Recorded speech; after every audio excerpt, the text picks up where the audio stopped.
17 বছর বক্তব্য দিচ্ছি, ভেবেছিলাম আর রাজপথে বক্তব্য দিতে হবে না, টেলিভিশনে টকশো করতে হবে না, কিন্তু আমরা দেখলাম ভারতের নতুন পররাষ্ট্র নীতির কারণে গত 17 বছরে যেই ধরনের চুক্তি হয়েছিল, এই চুক্তিগুলো আমি ব্যক্তিগতভাবে মনে করি কারো যদি অবৈধ প্রেম নিবেদন হয়, সেই প্রেমের মধ্য দিয়ে যদি কোনো বাচ্চা সন্তান প্রসব হয় তাহলে তাকে বলে জারজ সন্তান।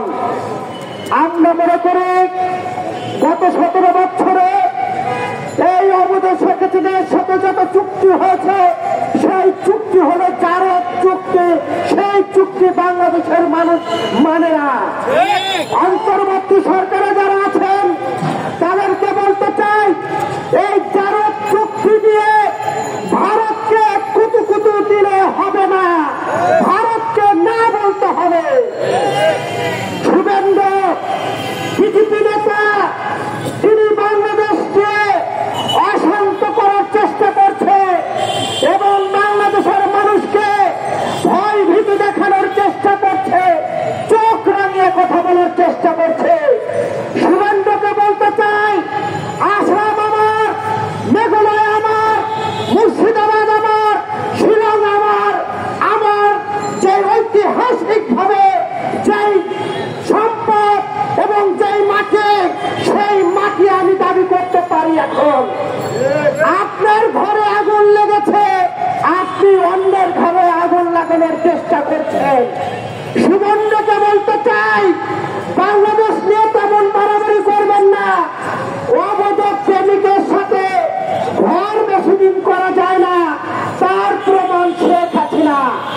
বাংলাদেশের জনগণের সঙ্গে ভারতের সরকার প্রেম করেনি, ভারতের সরকার প্রেম করেছিল অবৈধ শেখ হাসিনার সঙ্গে। সেই শেখ হাসিনাকে বাংলাদেশের মানুষ যখন তাড়িয়ে দিয়েছে, এখন শুভেন্দু বলছেন যে বৈধ প্রধানমন্ত্রী নাকি শেখ হাসিনা আর অবৈধ সরকার নাকি অন্তর্বর্তী সরকারে যারা আছে। শুভেন্দু সাহেবকে বলতে চাই, আমরাও চাই আপনি সেই সাবেক প্রধানমন্ত্রী শেখ হাসিনাকে নিয়ে চট করে বাংলাদেশে এসে চট করে এই 0 পয়েন্টে ফাঁসির মঞ্চে ঝুলবেন। এটাই মানুষের প্রত্যাশা, বাংলার মানুষের প্রত্যাশা। আমি যে কথাটি বলে শেষ করতে চাই, শুভেন্দুকে বলতে চাই, বাংলাদেশ নিয়ে উস্কে দেওয়ার চেষ্টা করবেন না। বাংলাদেশের মানুষ সতর্ক আছে। গত 17 বছর বাংলাদেশের মানুষকে যেভাবে ভোট থেকে দূরে রেখেছিলেন, গণতন্ত্র থেকে দূরে রেখেছিলেন, সেই দূরে রাখাকে কেন্দ্র করে বাংলাদেশের মানুষ আপনার নতজান পররাষ্ট্র নীতির কারণে আপনার অবৈধ প্রেমিককে বাংলাদেশ থেকে তাড়িয়েছে। আমরা দেখতে পাচ্ছি শুভেন্দু এবং বিজেপি সরকার খুব মনে মনে কষ্ট এবং স্বাগত হয়েছেন, কারণ তারা তাদের মুখ্যমন্ত্রীকে হারিয়েছেন, তারা তাদের রাজ্য হারিয়েছেন।